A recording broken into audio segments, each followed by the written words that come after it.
What's going on, everybody? It's Greg. We're here at Nexus's headquarters in Pawtucket, Rhode Island, and you're tuned in to episode 2 of Your Property Managed with none other than Mr. John Lapointe of Lapointe Insurance. Thanks for having me, Greg. And the thing is about that, John, I didn't nominate you to be here. That's right. Thanks, Emilio, for nominating me to be on. That's a cool concept, by the way. I think it's a good way to, bring guests on and maybe get some different people on that you wouldn't normally have too. Yeah. So if you're new to the show, that's exactly what we do. You can't apply to be here. I don't ask you to be here. The previous guest tells you to be here. Right. So that's what's happening. Emilio, once again, thank you for nominating John. And let's jump right into it, brother. Cool. Lapointe Insurance. Yep.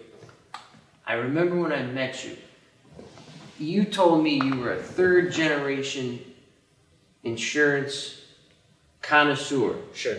And I told you that I don't think even second generation businesses work, let alone a third generation. So how have you and your family kept it so tight and continued to grow? And is there going to be a fourth generation? Yeah, sure. So I would say, first part of the question, how have we kept it together? And I think, it might look great. We do a lot of marketing stuff. We, are out and about. So it might look all great on the surface all the time, but it's definitely not without its bumps. True. When I came into the business, I had kind of a different vision of what I was hoping to do that maybe my dad had, and my aunt, who was part owner at the time too. And so, we're just a lot of working together, seeing eye to eye on things. And, I think to my dad's credit, he's open to change, and he's open to trying to do things a different way, trying to, and not just for me, because I'm his son, but I think everybody in the office, put them in a position to succeed. And that's what makes him a great boss. And that's what I think has enabled our company to be on the trajectory that we're on right now, is that he gives us an opportunity to, succeed, and kind of just puts people in a position to be the best at what they're best at. Gives everybody an opportunity to show that, So to me, that I give my dad all the credit in the world for giving me the opportunity and then putting me in position to just take that rope and absolutely run with it, And that's what we're doing, and that's what I plan to continue doing. That's interesting. A lot of businesses in general, even non-family businesses, they don't want much change. So it's interesting that you say that your dad, who's how old? He's just turning 60 this year. Just like my dad, 60. Nice. Usually once you hit that point, you're like, you know what, I don't want to be bothered. My 100%. dad did it for 40, 50 years. We're not reinventing the wheel. It's not a sexy business. It is what it is. But your dad, it seems to be letting you say, hey, let's do the technology, let's do the advertising, let's go on shows. Yep. And he's probably like, dude, go right ahead. Yeah, absolutely. And I think that there was a time when, maybe some of our videos, I don't know, I think some of them I've sworn in the video or something like that. Yeah. Or I'm just like myself. Yep. And there was a time when that wasn't really, that was kind of frowned upon, I guess, in our industry and in a lot of industries, and how you market yourself online. But I think with social media and stuff like that, people want you to be you. Yep. And I don't mean just go and profusely swear on a video or something. Maybe if that's how you talk and that's who you are, but be you, it's not like you don't want to go out there and try and be somebody you're not, and creating this overly polished version of yourself, or, it's just going to end up disappointing people in the end, and it's going to really get to know you. Either that or they're just going to see through the bullshit, and be like, it's not interesting at all. Right. One of the best, I think marketing strategies is storytelling. Yep. And I think a little piece of what I try to do with our company marketing and just kind of my own personal marketing is to do that. It's storytelling. It's sharing this version of how I envision what I'm doing in my business and how it's like carrying on my grandfather's legacy. Right. And, not just going into a business that's a family business and settling for the status quo, actually like taking that opportunity and trying to elevate myself. Because I think that's a big problem that a lot of people deal with in this world in general today is, I think that there's a lot of people out there who are crying out for more equality and more, equity and income and, ways of life and everything. And, there's a lot of people who will look at somebody like me and I think say, hey, here's somebody who's so privileged and grew up with his dad owned a business and he sent him to private school and he sent him to private college and he had all this opportunity and stuff. And I'm like, wow, look at how privileged that person is, right? And so I look at that and say, well, I have every responsibility then to take advantage of those opportunities and do the absolute most I can with it, make my life as good as possible and also better the lives of a bunch of other people. Because if I just sat back and was like, oh, I'm so privileged, I'm this, I can't believe how I'm so guilty of how lucky I am. I'm going to go be an artist or something, Right. you know what I mean? Right. Or be nothing. Yeah, and for a long time I thought that way, like when I was going through college and stuff, I was the type of person that was like, I had like major, difficulty accepting the fact that I was like from such a privileged background. There was people out there who couldn't even put food on the table and stuff. And then I was like, wait, like I'm just doing such a disservice to everybody who's, put me in that position and the people before then. So that's the way I look at it now. It's like, I'm just so blessed to have the opportunities that I have. And for me to turn around and make anything less of it than the most is just unwasted potential. Yeah. So that's the way I view like our business and our growth. And that's why I think, we're doing so well as we are, because that's kind of that mentality that we instill into everybody, is that you just take that opportunity and make the absolute most of it. Well, take it back to your grandfather, right? Herman? Yeah. Yep. He started the business in what year? I don't know. Honestly, I think he's the only one that knows the exact year, and because this was he started in insurance working for somebody else. Okay. So like the 30s, 40s, 50s, 60s? 60s. So like late 50s, 60s, he started working in insurance. And it's a cool story how he got into the business. He was a clerk at the United States Post Office. He worked in the post office. This gentleman would always come into the office. His name was Wilfred Poirier. Wilfred Poirier owned an insurance agency in town, and he was kind of a well-respected businessman. And he'd always be looking for mail, his specific mail. And my grandfather would always like be quick to sort out his stuff and get it to him. And one time, this Mr. Poirier came into the post office looking for something specific, like a special envelope. It was probably an insurance claim check or something that had come from New York, because that's where they would come from. And the claim check needed to go to some, client who had just had something wrong with their home. And so he was really hoping to get that claim check to give to the client. But it wasn't there in the morning. My grandfather was like, oh, sorry, Mr. Poirier, it's not here. And then when the afternoon delivery came, that check was in it. My grandfather recognized it. And he called up Mr. Poirier. He said, hey, that piece of mail is here for you. Wow. Do you want me to come run it down to your office? Or, you can come pick it up. And so he got in the mail. And it was at that point that Mr. Poirier was like, Herman, I appreciate the initiative. Like, you're a good guy. Would you want to, come work for me and, learn about insurance and stuff? And so my grandfather was like, well, I have a split shift. So I work from, 10 a.m. to 2 p.m. and then from 4 p.m. to whenever. So in between those shifts, can I come and work for you then? So that's what he did. Wow. And for like a couple hours in between his shifts at the post office, he'd go work in insurance. And over the course of, a couple of years, he kept learning more and more, doing less time at the post office and more time there until finally, he had kind of had a good grasp of the business, and Mr. Poirier was ready to retire and offered to sell him the business. And my grandfather it said it was an offer he couldn't refuse. Yeah. So he bought what was Michaud and Poirier Insurance Agency, another good French name, and it became Lapointe Insurance.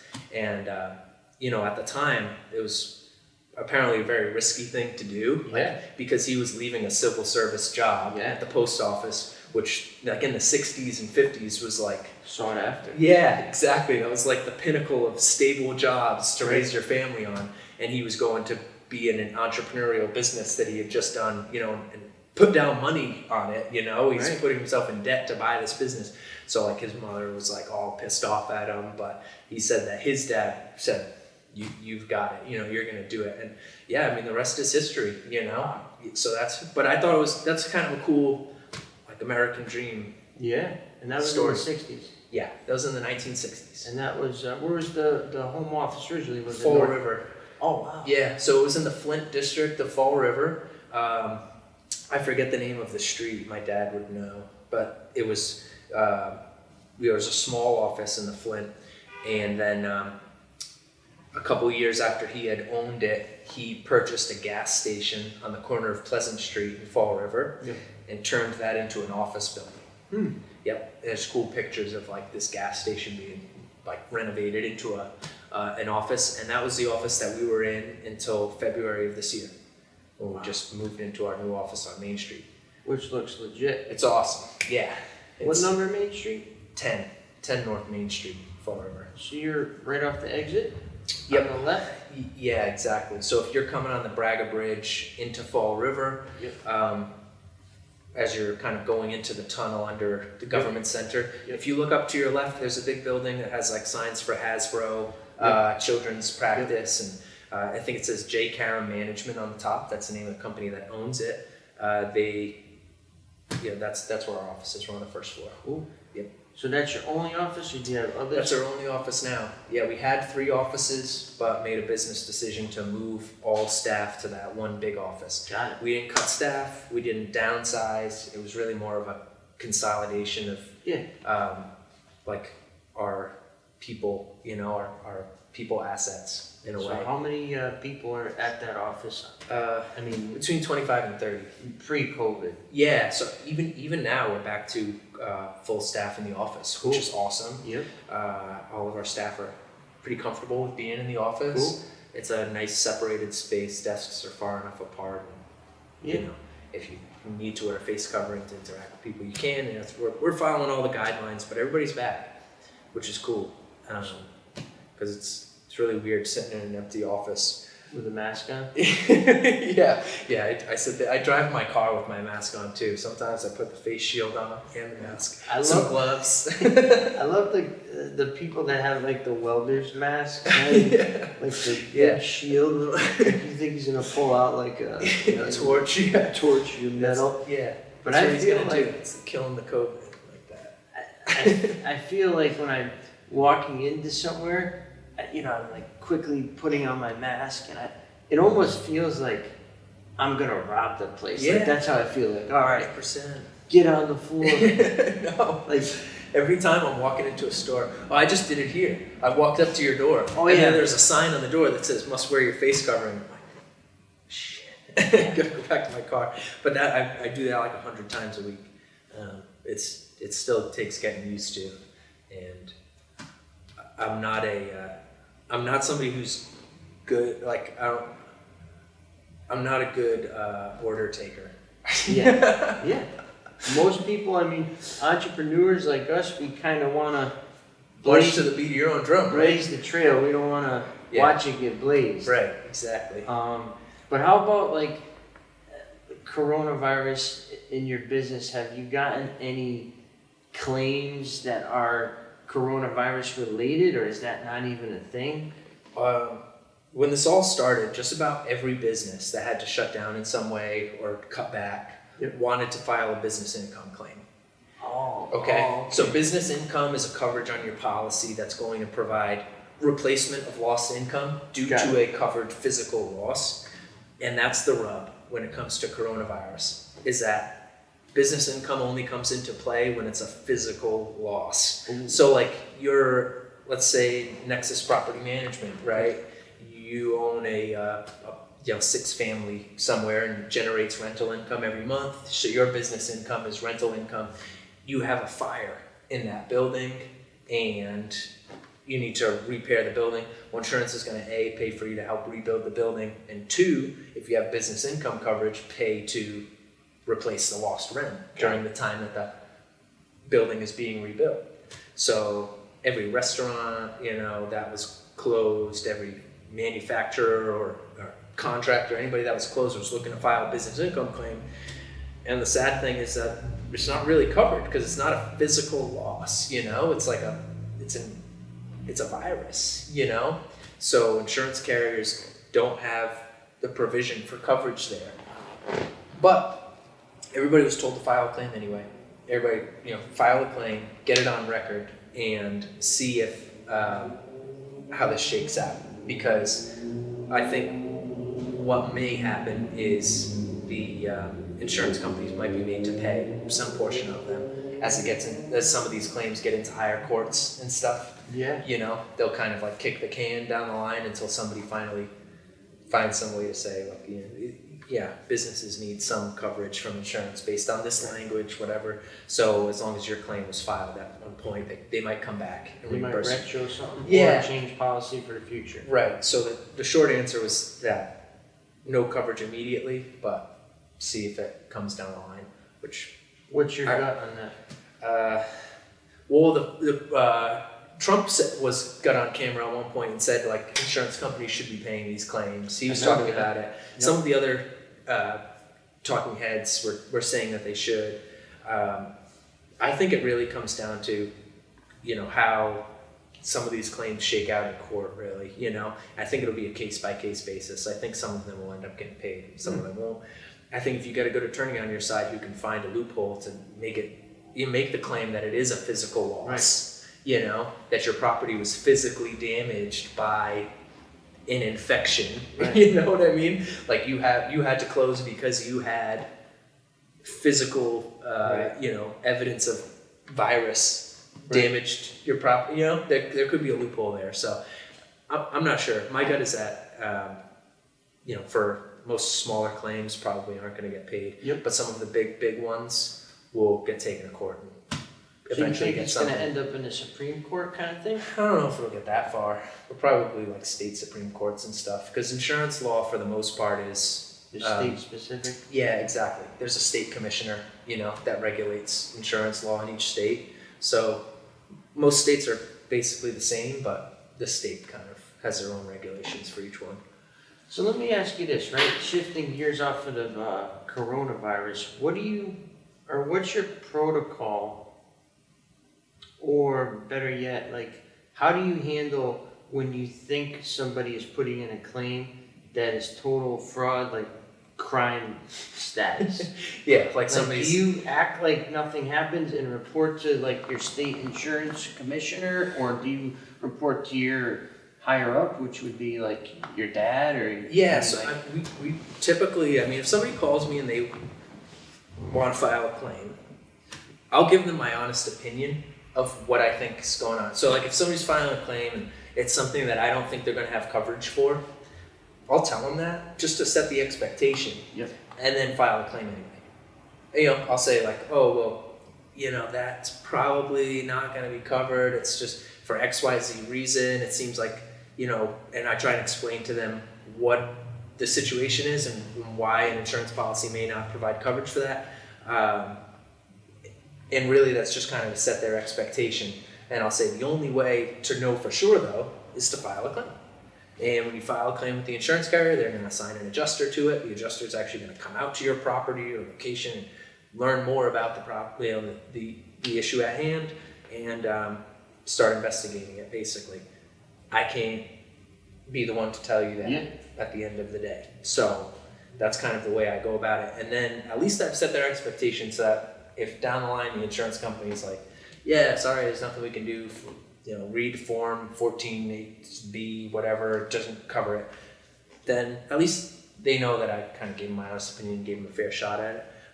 If I wouldn't go the other way around with it and say definitely don't file claims, because I still want to give them the opportunity to get it there is something there. But have you ever had like the feds come knocking, looking for info on any of your claims or your people? No, not that I know of. Yeah, I think our office has been, some people in our office have gone to like court proceedings sometimes for certain claims and things before, but nothing too crazy. We get our fair share of, especially you're probably familiar with these as a property investor yourself, is we get our fair share of liability claims that are like slip and fall type stuff, or So what's your opinion on those things? I mean, you know what I mean? Like, I don't want to say slip and fall. Right. I just, to me, I don't think you should be able to advertise and incentivize and persuade your desired behavior when it comes to a topic like this. If you want to advertise going to this baseball game will be fun, or going to this zoo will be a family-friendly activity, right, that's incentivizing behavior that is not... What about incentivizing breaking your ankle and getting paid? Exactly. Yeah, I know. Slipping on ice and getting paid. It just like... I hate that. My opinion is that it's kudos to those people, because they're running a successful business. Extremely. And they're doing well within the confines of the law, clearly, and have made a nice career out of it, doing something that's totally legal. I think parts of it in some specific situations are probably morally bankrupt. I think there's probably a lot of legitimate people that they help out. Sure. So to say, so I don't want to generalize it and say that, because there's probably a lot of people who are getting a totally raw deal, and a powerhouse attorney helped them out and got them what they needed to help them. For sure. But I also think there's a lot of people who abuse it. Yeah. Big time. And it's a system that is totally abused. I don't think there's a good answer for it, though, because the law has to be written in a certain way, probably, to help those people who really need it. Right. And so it gets taken advantage of. I don't know if there's a good way around it, except for maybe insurance companies, like toughening up and saying beat it, but it costs more to defend the claim in court than it does to just settle. So if you were in charge, if you were writing the rules based on your experience and you didn't own Lapointe Insurance, how would you write the confines of the law so that it's more equitable to both alike? Oh man. Like, what would you do that would prevent the frivolous claim? Yeah, I think the only way to do it would be, we're talking about dismantling, at that point you're talking about dismantling the entire, civil justice system, like civil cases, right? And making civil cases cheaper to defend, basically. Yep. If there was some way to do that, but you're starting from ground up. But that's the key, is that the insurance company would have to pay more to hire and retain legal counsel to defend their client, the property owner, against the plaintiff who is suing them because they slipped and fell on their stairs. Right. But right now what happens is the cost, the man hours and actual money it costs to defend that case and say, no, this is BS, this person didn't slip and fall on my stairs, and they're, don't deserve to be rewarded this money, costs more than them just settling for an agreed upon sum. Right. So that the key is to make it less expensive to be able to defend that. Right. Which is not in your control. Yeah, I don't think so. What the market, what you charge. Right. So I think it's, You think it's unfixable is what you're saying? Yeah, it's unfortunately, it's beyond me. I'm sure there's people smarter than me trying to figure it out. What about if some way of if the complaining party loses or reaches a settlement, they have to pay, a portion of the other parties. Right, where there's risk, right? Because right now it's a no risk. Send a letter and hope for a settlement. Yeah, it's an absolute no risk game for the person who's bringing the claim, right? Correct. So what if there was a repercussion for them in the event that it was found that they were lying? Right. Yeah, there should be. Absolutely, that's a great idea. Seems easier said than done. Yeah, I know, it does seem easier said than done. But I wish there was a lot of that for all sorts of all sorts of cases. You know, if you like falsely accuse somebody of a crime, Yep. you should be facing just as much, Yeah. you know, punishment as they would for the crime itself. Yep. Because you're willing to put them in that position. Yep. You should have the same stakes. Absolutely. I agree with that. I think that is the. If we were in a college psychology class or what right now, they'd be like, yes, that's the right way to That's do it. the moral way to do Yeah, it. exactly. I mean, I remember I was maybe 10 or 11 years old, and those were the years of like, you stay at your friend's house for a week in the summer and you guys just run around, you play wiffle ball and you know, chase girls around or whatever you want to do. Yep. And I remember we would wake up at like 10, 11 and like Maury would be on, or Jerry Springer, or like Oprah or Sally, like these daytime talk shows. And then this commercial would come on, and I'm from Connecticut, and it was this old guy, and he was like very like stern. He was like with the eyebrow up, and he's like, if you need justice, you call me. Mark E. Salomone and Morelli, and his phone number was win, win, one. And I remember as a kid, and I'm 29 now, that's like almost 20 years ago, it still impressed my memory. Brilliant marketing. To Mark E. Salomone and Morelli, which I think they're still in business, you know, that I could rattle that was them all conservative. off. That was a conservative advertisement. Yeah, it wasn't for sure. like, but you could rattle them all off, and not to like name all the names, but Bam Sparks Law, the heavy hitter. Yep. You know, you got In Pain, Call Wayne. In Pain, Call Wayne. There's what else? It's good to know Mike Pitaro. Brian Cunin and Associates. Yes. We mean business. D'Olivera and Morgan. Yep. Yeah, that's the one I'm thinking. We They mean got business. all the slogans. Yeah, their marketing is fantastic. It really is. Like, how do you get to that level where, oh, what's the other one? 444444. Yep. Something like that, right?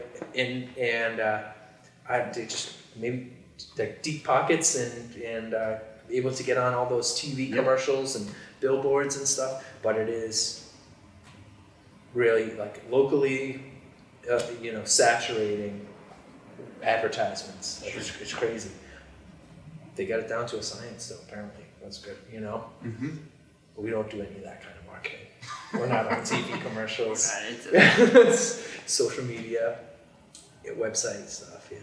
So I remember a few weeks ago, I was on Facebook and I saw your big old mug in the frame, a little table, and I think it was like three shots? 4 shots.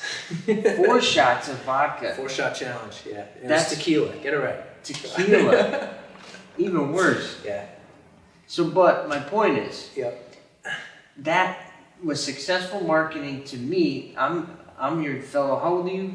27. Yeah, 27. 27. I'm 29. To Yeah. me, that humanized you. I liked it. I thought it was cool. I mean, Thanks. if you did it every day on Right. Facebook, I would say. I have a different opinion for sure. Well, maybe I would like it still. Like, this is my insurance guy. You guys should put a claim in. Yeah, for sure. They'll just approve it. Yeah. Good. You're good. Yeah. Nice guy. But that, I think, is the new way of coming across and dehumanizing and just being cool. What do you think, like, your grandfather would say? Yeah, I don't think he saw that one. Well, maybe he your did. Yeah, my dad was cool with it. He kind of laughed it off, I think. Like, I think he's come around, you know? Like, I think he realizes that that's the whole point of social media is, it's like, it's still a highlight reel, you know? Like, you're never going to post on social media, or at least, like, most people know in our industry aren't posting on social media, like, all of the, I don't know, like negative things or things that maybe aren't like the highest of the highs or, like of interest to people. So it's still, in my opinion, it's like a highlight reel.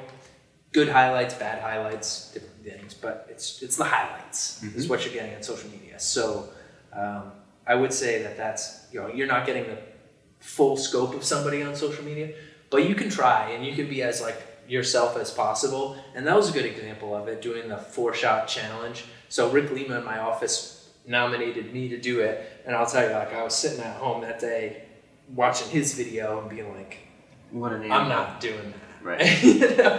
Like, I'm not doing that. Like that guy, he's Yeah. what an asshole. I can't believe he just, there's no way. Like, I'm like thinking to myself all day, like how nervous I am to do this thing. And like really, like you said, it was kind of like a different, I guess, view of me, or like something you wouldn't expect me to do on social media. My insurance guy does shots on Facebook. For sure. So I ended up just doing it, you know, and my wife's like, "You're really doing that?" I'm like, "Yeah, I'm doing it. I need you to hold the camera, actually." And shake up that tequila. Yeah, exactly. Get it on ice. So yeah, you know, I did it, and it like got a lot of great response, like funny banter in the comments and stuff, and yeah, it ended up being like a pretty, you know, funny post, and I think it got a lot of eyeballs on it. But to your point, then, you know, with that challenge or whatever, you nominate a few other people to do it. So I did, and that kind of like spread the web, and it cast it out to people that you also wouldn't have envisioned doing something like that. Like before, you mentioned Melissa Delana, or, you know, Jason Monteresi, you know, like there's some like clean cut professionals in our industry that you wouldn't have expected to be, you know, hammering shots on camera. And were you fucked up after that? Wicked. Yeah. Like 4 shots, I mean.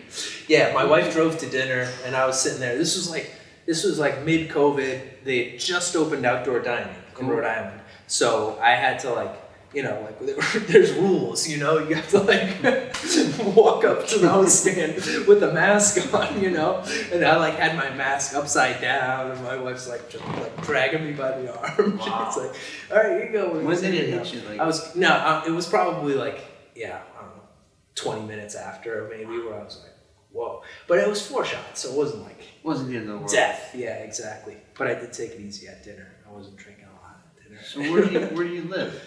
So we live in North Smithfield right now. We bought a home not too long ago, like a little over a month ago. Cool. Which is great. Yeah, it was kind of I think coronavirus induced, you know, like we wanted to buy a house because I didn't like sitting in an apartment every weekend doing nothing. Right. Like there was only so many recipes I could find to cook, like so many like little like craft projects and stuff that I could do before I was like, I need a yard, you know? I need grass to be green. I need a yard, yeah. And we had originally been looking at potentially building a home. We knew what we wanted in a home. And then we found pretty close to what we wanted in a home, and it was already built. So we like saw one property. We only did one. Well, yeah, we didn't go to any open houses. We did one showing at one property. Take it. I was like, I like it. My wife was like, I love it. I was like, perfect. Let's do it. Let's make it awesome. In North Smithfield? North Smithfield, yeah. We live like close to the high school. Do you know the beef barn? Oh, hell yeah. We've been there like 3 times since we moved in. And Wright's Farm, Wright's Dairy Farm over there. Yep. I can't tell though. What? Yeah.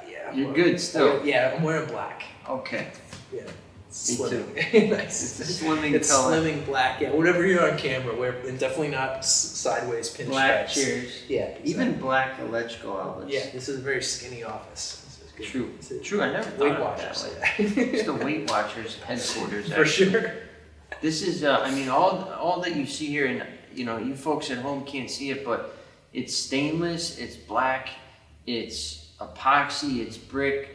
That's been our theme. Do you have a theme in your life or at your home that you follow? Like, are you all over the place? Does your like wife, stylistically? Yeah, like what's your preferences? We kind of adopted the style of the home that we bought because the home had some like cool rustic touches. You had some of that reclaimed wood type stuff. Yeah. You know, like with the like you can still see the bark on it and stuff. Like it's real wood slabs. So we kind of like adopted that style and made it like, you know, it's like clean cut but a little rustic type. You know. So I would say that was like our style. But I like that kind of stuff. I like kind of. I like the idea of like upcycling and making something that's old new again and repurposing it and stuff. Much like the building we're in right now, we used to live in a mill before we bought our house. Which one? Ashton Mill in Cumberland. Oh yeah. Yep. So we loved it. Sick mill. Yeah, we loved our apartment. Right on the bike path. Yep. Great location. Huge field there. You could play. Our view was the river, you know, and so like it was a swanky apartment for us. It was nice, but I love that kind of re-envisioning of property and development and stuff, and that's something that I would like as I get further into my career, love to do more of, and because I actually think that's really great for communities. Yeah. Is like, and when I came here, I was like lucky enough to be asked to speak at the Nexus event last year when you had like a panel, and somebody from the Pawtucket mayor's office was here. I forget her name, but she was really great, and I loved the way she talked about things and her excitement of like a city like Pawtucket, and with our office being in Fall River where it is, that's the kind of stuff that really gets me going, like seeing how you can use property development to improve the livelihoods of so many people out there. And that's kind of like a lot of what I have in the back of my mind for like future, what I can do, outside of insurance. I'm really, lucky enough to be really well tied in with the real estate community, with all the networking we do and a lot of the people we help with property insurance and stuff. And so that, like, those connections will go a long way down the line. But that's the kind of stuff that I like from like kind of I guess like a civil service or do-gooder thing, because it's yes, it's development. Yes, it's something that, when you're working on that, it's a for-profit. You're trying to earn income and make a positive return on an investment like that. But I think there's so many positive returns for a community when you do something like that. When you take a building that was run down and the windows broken in and probably like, squatters in there and stuff, and turn it into something, repurpose it that can be useful for the community, that can help generate income and jobs and stuff like I love that, What do you think is the easiest thing for all distressed communities to do quickly and cheaply to start the trajectory up? You mean like how to like gentrify basically? Yeah, like your experience being in an industry that cares about risk and wants improvement in essence, because less claims and maybe a higher premium, better caliber properties, clients, etc. What's your opinion of like easy and quick ways to make communities and properties and streets and everything up? Yeah, well, that's a loaded question, but I think that it's great to see, I guess from my small corner of the world, what I like to see and what I really enjoy helping people with is when I help some client that is like buying a multifamily home somewhere, and this is their first purchase, and they're buying this home and they're gonna live in it and rent out a couple of the units. Like, to me, the more of that we can do, like young people, not just renting apartments and stuff, like seeing the opportunity of growing wealth in real estate and going out and buying a property and generating income from it, but also kind of investing in it, right? Because when you do that, they're not just looking at it, I think, as like a paycheck, I think it's something that you can take pride in. You can be like, this is my home, this is my property, and I'm gonna improve the status of it. And the more of that you have on a grand scale will slowly improve a neighborhood, True. I think if you have like a lot of outside investors renting and low income and not putting a lot of, exactly, like effort into making a place nice, and, that goes a long way. Now, I will say that there's a lot of communities that are like, there's a lot smarter people than us trying to figure it out. And there's no good answer for how to, improve it. There's some places that are just like really distressed, really, have a tough go of it, I guess, and I don't have a good answer for that. I'd be lying if I came, I'm talking out of my ass, seriously, if I tried to say that. But you're on to something. You hit on you need to live where I don't know. Well, like taking pride in your community, right? Yeah. I just feel like that's that's something that I feel like there's a lot of places where people feel like there's no pride in where they live. They treat it the same. Exactly, right? Like in Japanese culture, everybody takes their shoes off when they walk into a home, and it's like you are walking into somebody's home and you're taking your shoes off because you're treating it with respect, And I think the same philosophy flows to like when like when I was in college, right, our apartment was always wrecked. You know, it was a college, we lived with 6 guys in an apartment. Our apartment was always wrecked. And we'd have like beer cans all over the table, and and the place looked like shit, you know, for the most part. Probably like 75% of the time it looked like shit. And we'd have friends come over and people from other schools, and people would come in, and because it looked like such shit, people would like smoke a cigarette inside, and they'd spill their beer and not clean it up and stuff. But once in a while, we'd go through the whole house and clean the crap out of it. We'd hire somebody to clean it. We'd get the place spick and span. It'd be like brand new. It'd be perfect.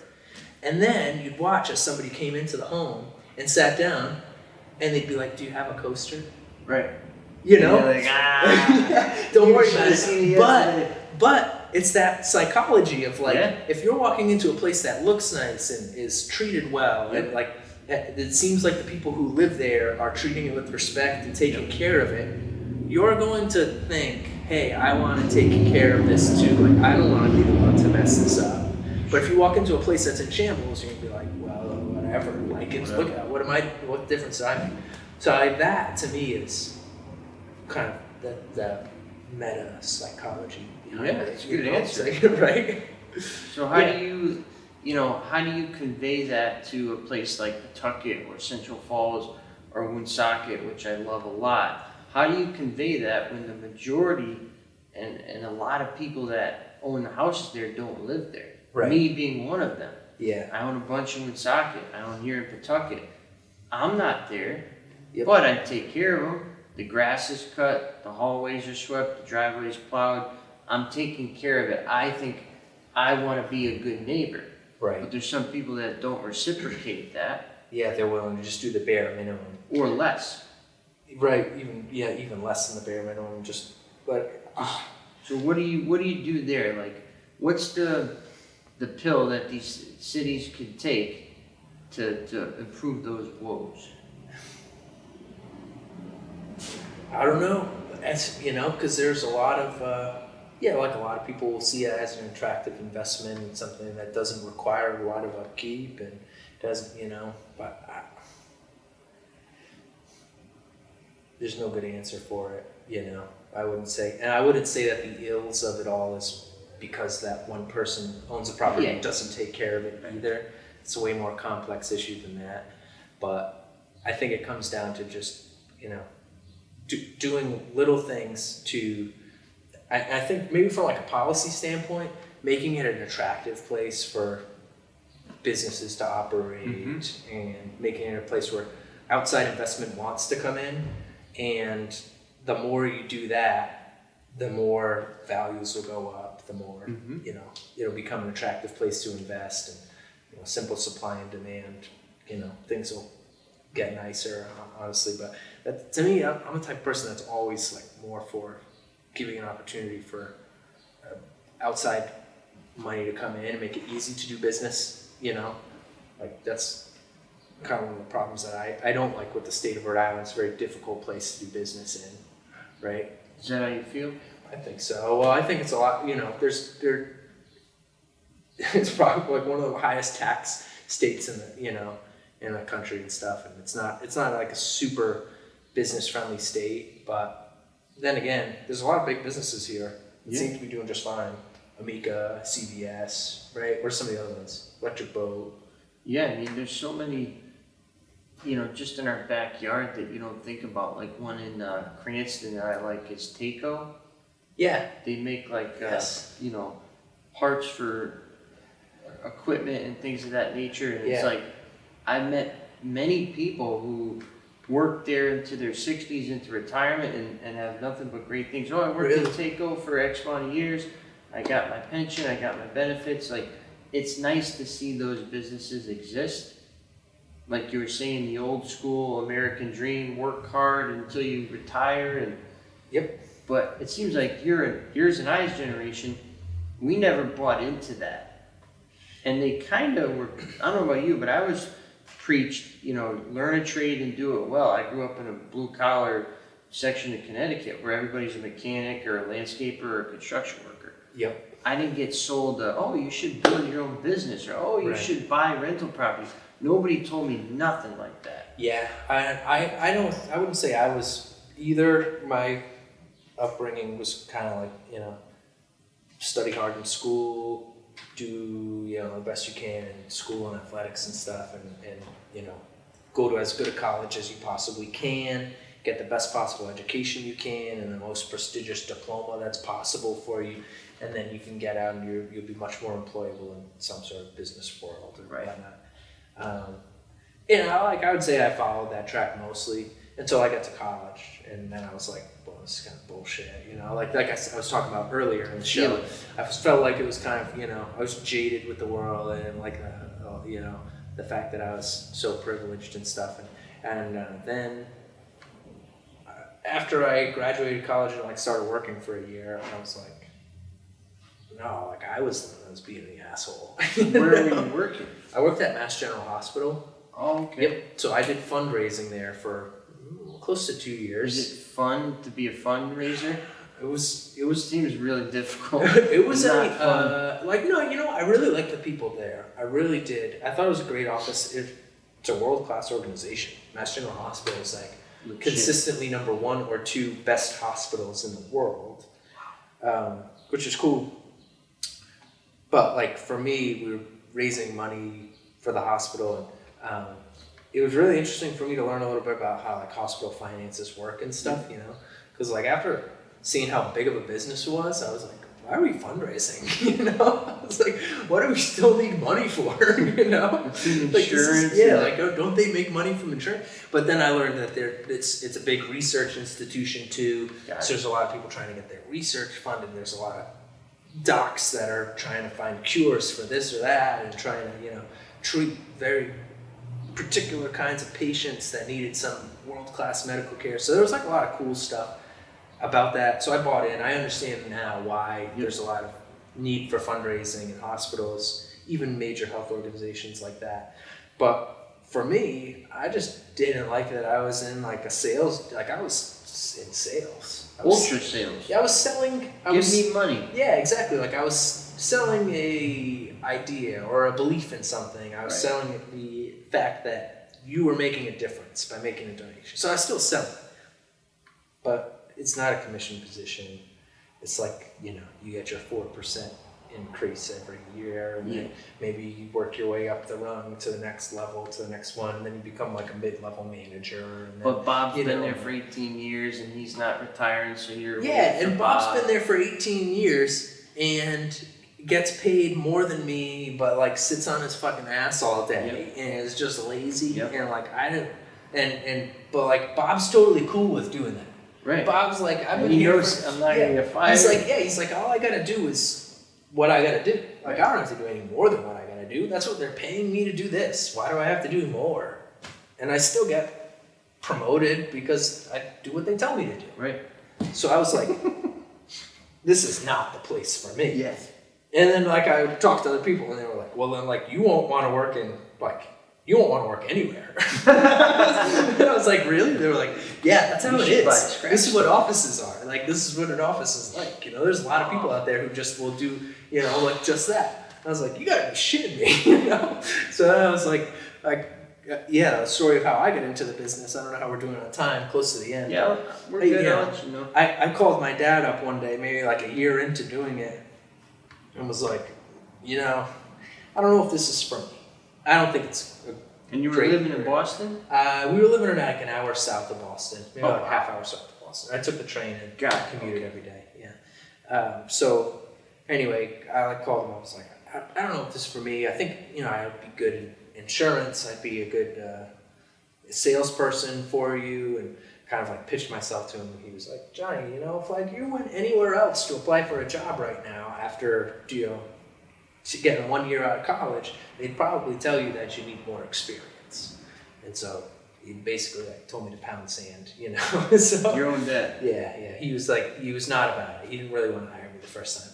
So the first time. Yeah. So I stuck to it. I got a promotion, and was, rolling up the ladder at this job. And after after that of doing, proving my worth a little bit, I called him and he reluctantly agreed to bring me on.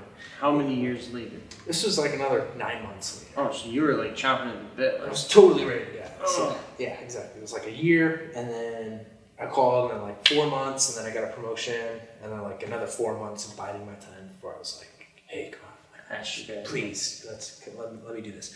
And like I got my license and basically did exactly what he told me to do for a while, and just like followed the track of what he would train me to do, and I was like very good at following orders and doing it, and then started to get my own ideas on how to sell and like what I saw as an opportunity for somebody my age getting into insurance. And what that came down to was home insurance, like personal insurance, because when I got hired, my dad wanted me to do commercial insurance. That's how he built his book of business. He's hard as shit. He knocked on doors. He was going to small businesses and all over the state and stuff, and like getting contacts with them to help work on their small business insurance. He did a lot of work in Attleboro because Texas Instruments used to have a big plant in Attleboro. Remember that? Texas Instruments had a big plant in Attleboro, and then all these little manufacturing machine shops and stuff spun off of that because there was a lot of work that TI wouldn't do themselves. Little pieces and parts and stuff that they'd rather outsource. So people got smart to that and started up little shops and making trinkets and stuff for TI and elsewhere. So there's a bunch of those kinds of businesses he did, a bunch of contractors, manufacturers, and so he was really good at understanding insurance policies and getting his foot in the door and making those connections.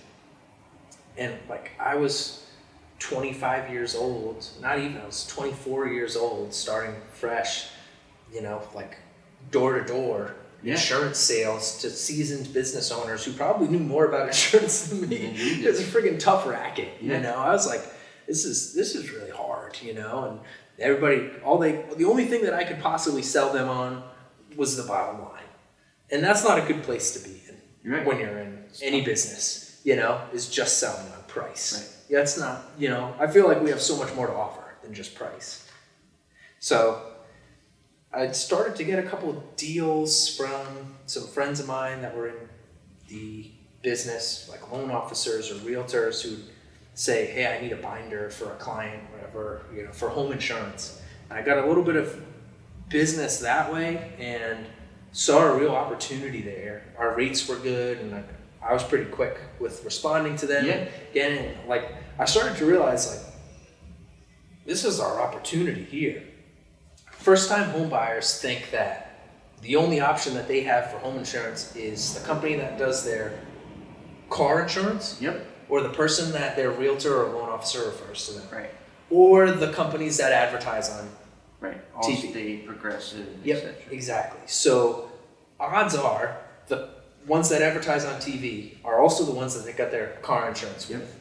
And I found that like 10 times out of 10, I could beat their rate hands down and provide better service on the home insurance.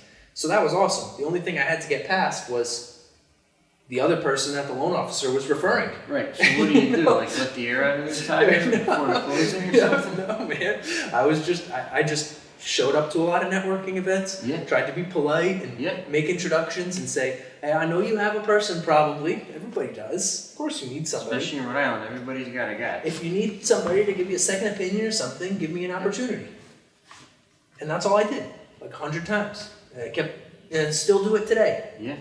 And we're not pushy. We're not, the type of person that's going to be in your face. We're not the type of person that's going to come to your office and bring cupcakes and pizza for referring us. Right.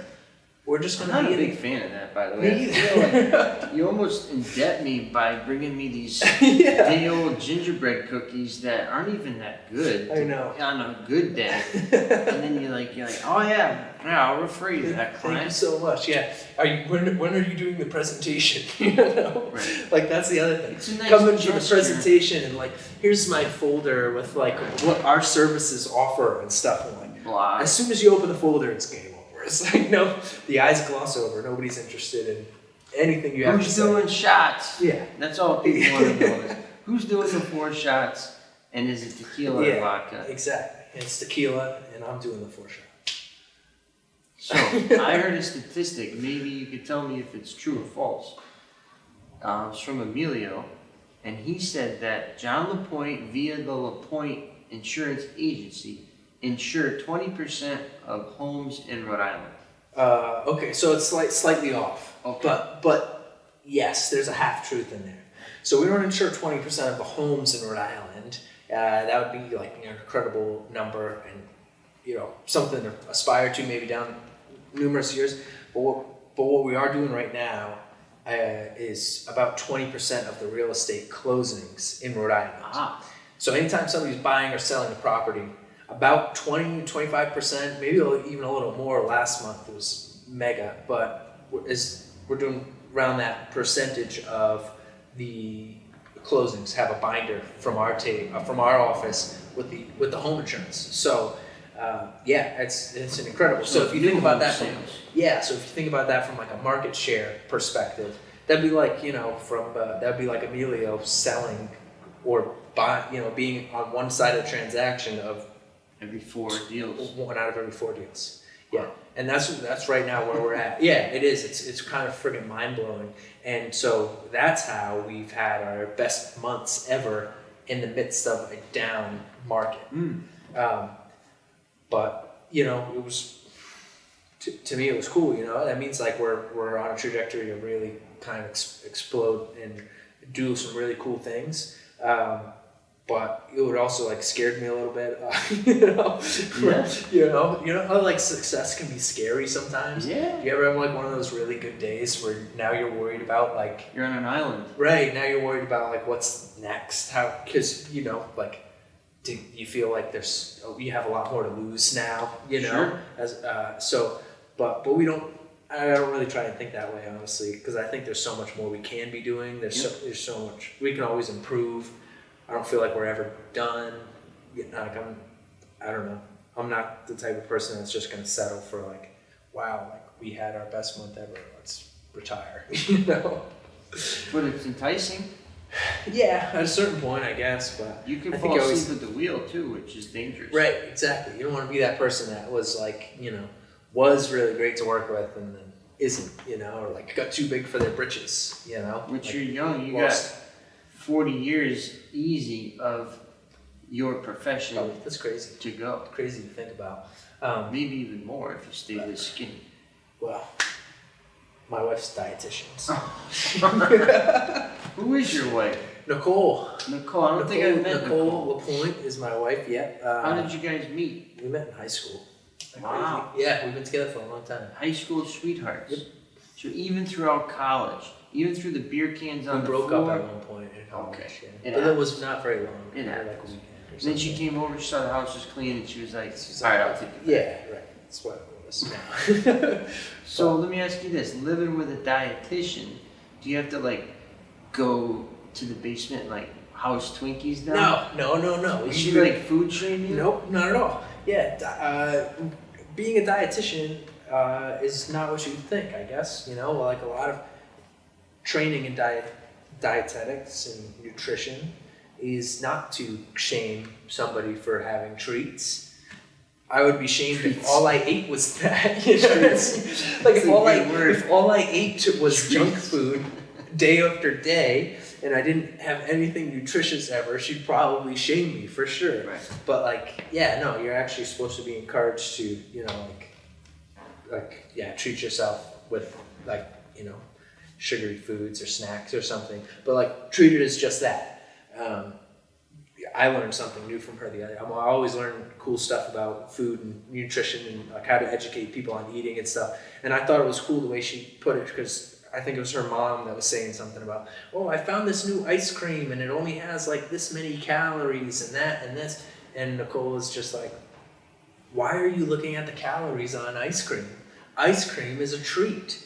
Like, just indulge when you're gonna eat ice cream. Just like have at it. Just go eat ice cream. Don't go half-ass. Yeah, exactly. Just like, why would you, why? Because then what you're setting yourself up for is like not eating healthy. Instead, just like keeping your routine of not eating healthy things, but just trying to find like somewhat healthy substitutes for them, which isn't a good thing to do. She's like, instead, what you should be doing is like trying to improve your overall eating habits, and once in a while spoil yourself. But don't worry about what the heck calories is in your ice cream. You know, worry more about like your, you know, general meal intake. What's your, so I don't know. Thought that was interesting. I might be speaking out of turn, Nicole, so. Good theory. I mean, I like her. She's like, if you're gonna go in, you go all in. Yeah, exactly. If you're gonna, don't be like the calorie guy. Like, try and do everything in moderation is what her opinion is. Like, why are you like punishing yourself for eating ice cream with the shitty ice cream? Like, go get the Ben and Jerry's pint with like the nibbles and shit. Yeah, exactly. You know, like the peanut butter cups and, you know, brownie and shit in there. Like, if you want ice cream, go do that. Well, you know, but maybe don't eat the whole thing. I have a counter to that argument, and it's on Thayer Street. It's called Froyo. It's frozen yogurt. Froyo's great. So I go in there and I'm like, I like this vanilla one, and then you look at the nutrition facts and you're like, this is the least harmful of all of them. It's got this many calories, this much sugar, whatever, and it's like, I go there and then I'll put on Jimmy's and gummy bears, and it hits the spot the same way as if I did the double chunky monkey moose track with extra whatever. Yeah. Like, I feel like you can be conscious. And then you feel better about eating it afterwards. A little bit. Yeah. Well, I like Froyo too, and I don't think there's anything wrong with that. I would agree wholeheartedly with what you're saying there. I like to go and get Froyo, and then I do it all healthy. Like, I get like the plain tart one. I get like berries on it or something, and with like, you know, maybe a little coconut sprinkles or something. But do you think, like, on that point of calories, that the world is consumed by numbers?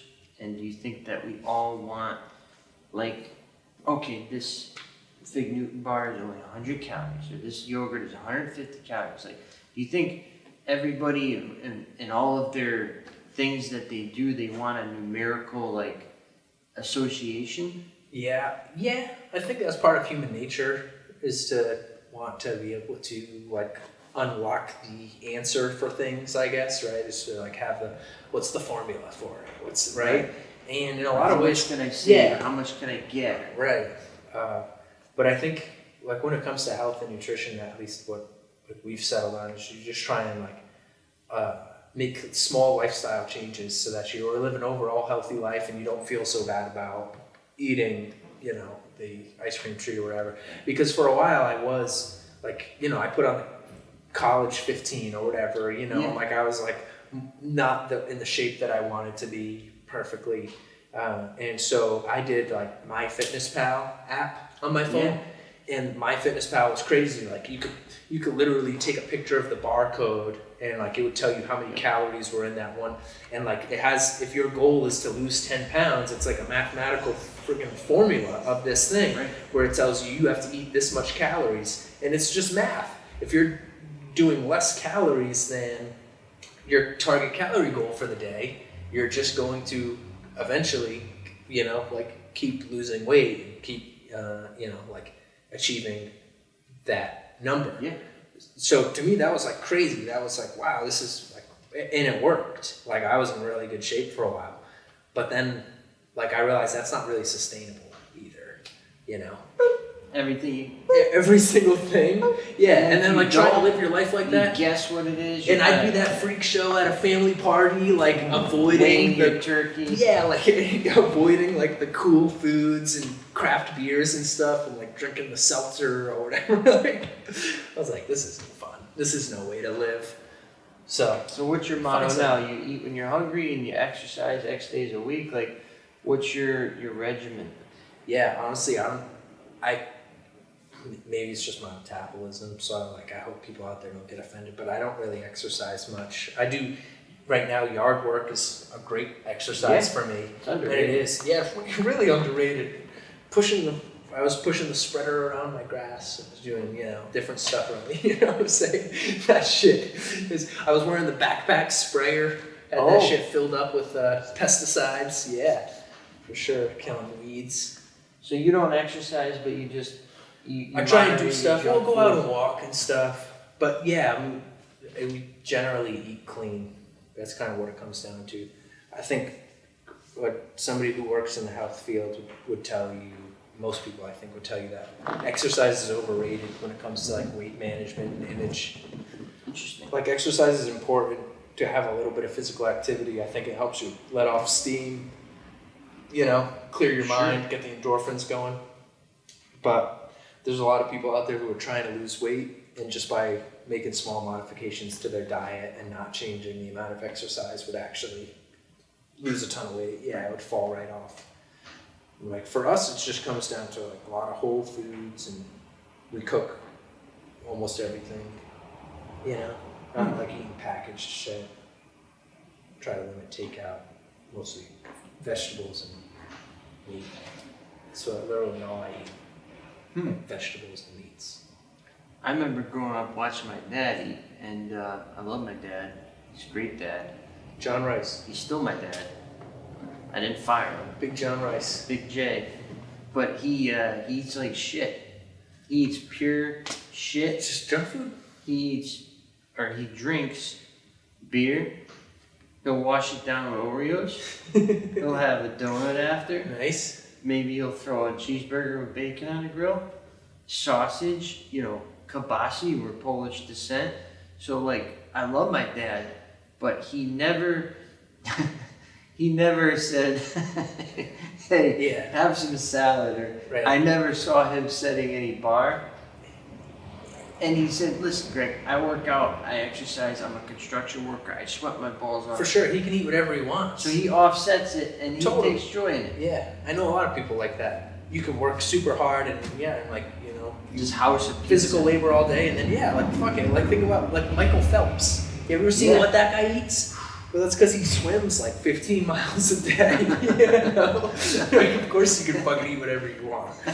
But most of the world, and that's the kind of problem that like Nicole keeps bringing up, is that like extra 30 minutes to an hour of exercise isn't gonna do shit compared to like all of the junk we eat. So for the normal person who sits at a desk for the majority of the day, gets in their car to get to work, doesn't strain themselves anyway. Should just focus on making diet adjustments if they want to lose weight. So what about your office? What have you done there? Because offices, like you were talking about earlier up in Mass General, can get really bickery and catty, and there could be these invisible walls and feelings. Like, how do you keep it? Especially, what'd you say, 50 people in there? 25, but yeah. Okay, But even 25 more than to one 30, person. Yeah, between 25 So how do you keep it healthy in there? How do you keep the positivity going in an office position, like you said, which is sedentary, it's a similar day? Like, how do you keep it fresh? Easier said than done, for sure. Because I wouldn't say, we're not immune to that. There's no shortage of drama that What's can the happen biggest anywhere. drama that you get in the office? The biggest drama is just, like differences of opinion, I think, and just people but I will say we're in a lot better place than where we were 2 years ago. With the 3 offices. Yeah, and even just in within the locations, we're in a lot better place, I think, from a mental health of staff and culture standpoint, and we're continuing to get better. And for me, that's a huge goal, is to improve the culture of our workplace, to make it a place that people really like to work, where people feel comfy. Yeah, exactly, comfortable, and I kind of goes back to the first thing I said, is you enable people to feel like they can succeed in what they're doing, and put people in a position where they feel like they have opportunity and they have a track forward and a place that's going to reward them for working hard, I guess.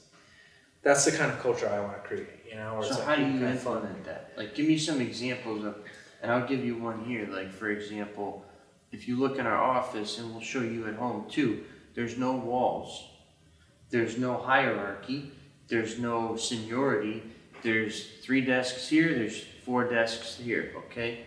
7. And the boss, the CEO, Nick, who is sitting across from the maintenance director, who's sitting across from general manager, leasing agent, maintenance guys. It's we're all in the same room.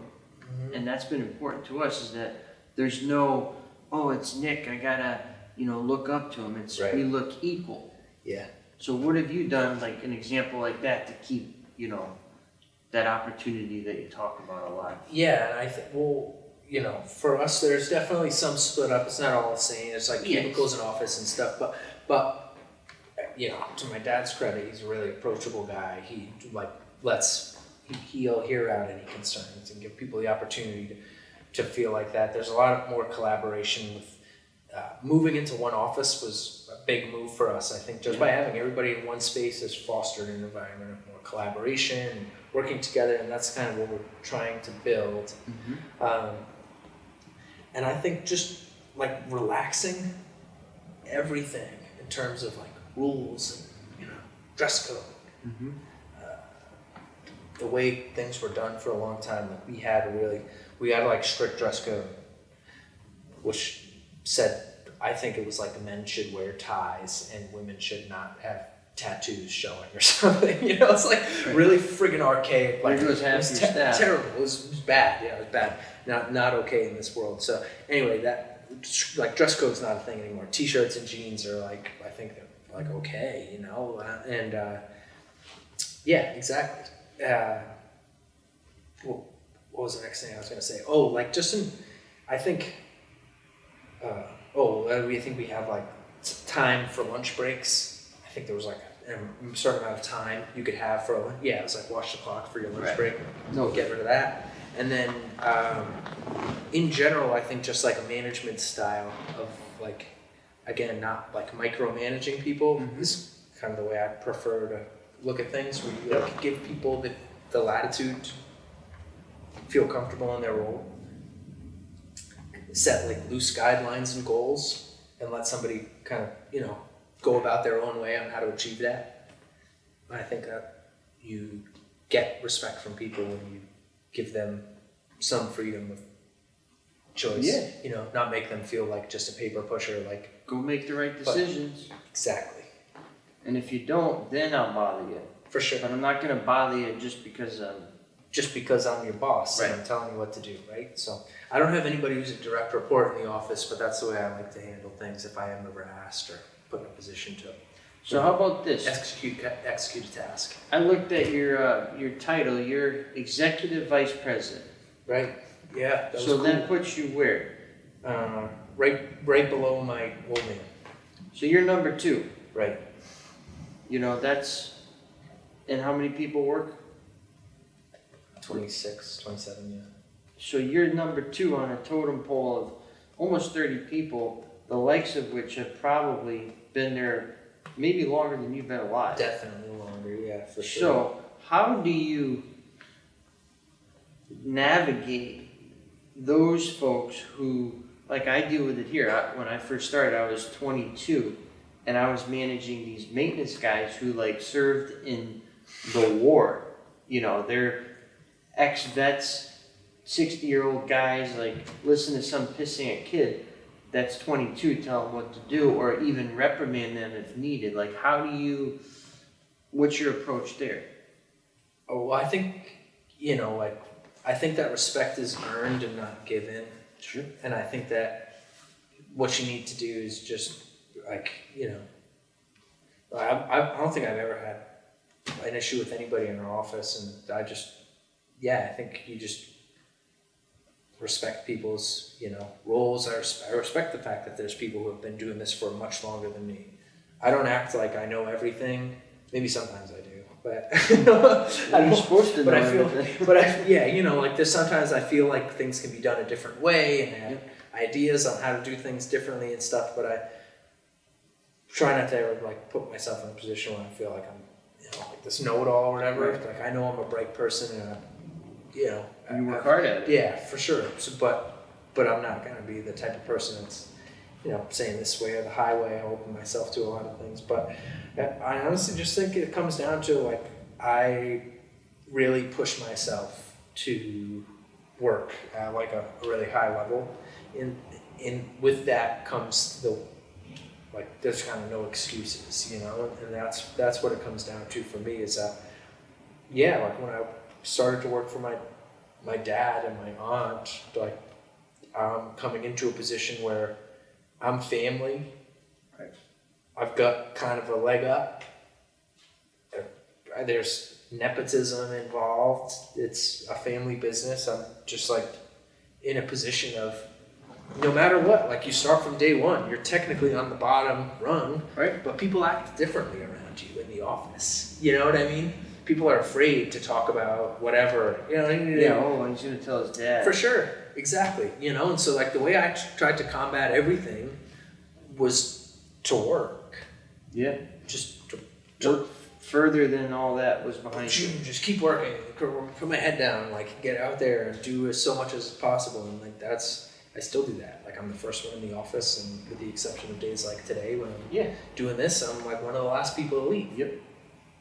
It's a far drive. And I work on North Smithfield, Fall River. Yeah, but only do it twice. Not that bad. How far is that? 40 minutes. Well, ain't too bad. I'm right off of 146. Yeah. Okay. And the office is right off of 195. So it's pretty quick. Pretty straight shot. Yeah. But I would say that's how I overcome that kind of stuff. It's just like I try to lead by example and leave nothing to doubt. You know, like if you're, you know, I don't want, I'm sure there's people who probably look at it and if they didn't know me or anything about our story or like wouldn't watch this video or whatever, would be like, oh, there's a 27-year-old kid that's executive vice president of this company, and like he's got his dad who promoted him to that position, and like he didn't earn it. Spoiled kid, right? But that's why I work as hard as I do. Yeah. You work harder than probably you have to. I don't know how hard I have to work. But you're just full steam ahead. Yeah. Which is awesome. This was fun. I mean, you could just keep going. I know you could. I know. And I would keep going, but I gotta get to dinner. You'll have hope. What's for 100 dinner? episodes from now, I'll be on again. I didn't even think about if that. I get nominated. Can you get re-nominated? Well, you should set a limit. You should be like after, or you could say, yeah, you could get re-nominated. You should be able to get re-nominated. Selfishly, because I had so much fun doing this, I feel like you should be able to get re-nominated. Or you could just make it so that you can only get re-nominated after 50 episodes or something. Good idea. After you've given everybody else a fair shake. Well, the thing is, like, I'll watch Joe Rogan a lot, and I'll see like Bill Burr. Right. Like he's on a lot. 5, 6, there's a lot of guys times. on Joe Rogan all the time. Yeah. So Dana White's on Joe Rogan all the time. True. You brought up a good point that I didn't consider. It's just somebody that people like to hear from. You could be that guy. Probably not. Maybe. I enjoyed it. Oh, man, I me think too. you gave Emilio a run for his money. Thanks, man. Yeah. On topics, on interests. Try to do that, Like when he asked me to host the show. Yeah. Like for the That's radio a big show, thing. I get up there and I'm like, soon this is going to be the Lapointe radio show. Yeah. Get out of here, Emilio. It's a hostile takeover. It is. Lock the door. Cool, man. Well, again, John. Hey, thank you, Greg. Lapointe from Lapointe Insurance. Yeah. If you have any questions for John, we covered a lot of random stuff, but anything specific that you want to ask him, just give him a holler, post a comment down below, and he will personally get back to you. Always. Sound good? Yep, sounds great. You want to hear who I'm nominating? Oh, I almost forgot. Yeah, see? I should be running the show, just like Emilio. Hostile takeover. Tell me. Okay, so who I want to nominate for this show is somebody that, the reason, I guess I give you the reason why, is this person is somebody that I think I see a little bit of myself in. Okay. And like, maybe if like what people have said they saw in me, right, is that, okay, here's like a young guy in the industry that people didn't know about, but did a lot of networking, seemed to do the right things, and like all of a sudden started to like blow up and you see everywhere. And that's what a lot of people said about me, is like, oh, well, we didn't know who you were a couple years ago, but now we see you everywhere. Yep. And so that's what I feel about this kid. And I think he's going places, you'll find out a lot more about him than even I know. I don't think I've even met him in person, but I respect the hustle and I like him. So Joshua Chope is who I want to nominate. Photographer, Joshua Chope. Did he? See? That's the hustle.